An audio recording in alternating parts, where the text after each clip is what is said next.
What are some common mistakes that beginners make when they start trading or investing, and how can you avoid them? So I do have a detailed keys to trading success playlist. I'll add it here later. But typical mistakes, and just I don't have a lot of time to go into detail. Each one of these could be a 30-minute discussion. But these are the top mistakes that I see. First of all, people have no plan. They have no strategy.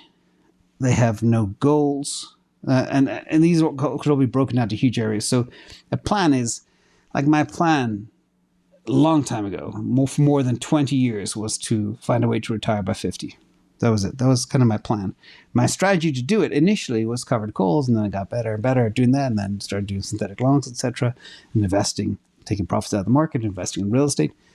That was my strategy. My goals, again, was to accumulate a certain amount of money so I could retire by 50.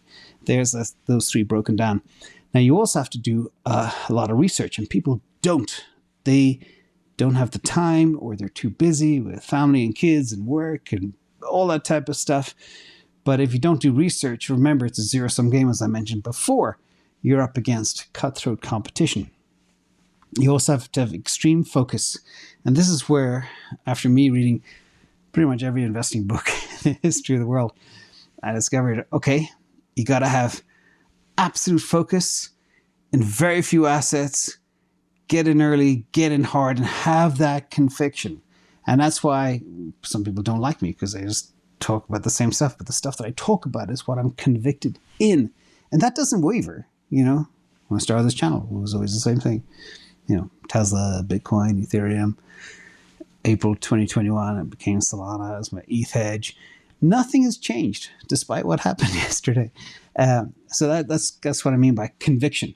Identify what you understand, what you research, what you enjoy, and identify how to play it. Now, the other dangers are overtrading. That will kill you. Bad allocations, that will kill you. I call it having all your eggs in one basket. But that being said, in full disclosure, I have a very high percentage of Bitcoin and Tesla. Like my Bitcoin position now is 73% of my crypto. And it was 80%, by the way, not too long ago, but it changes as the alts run up.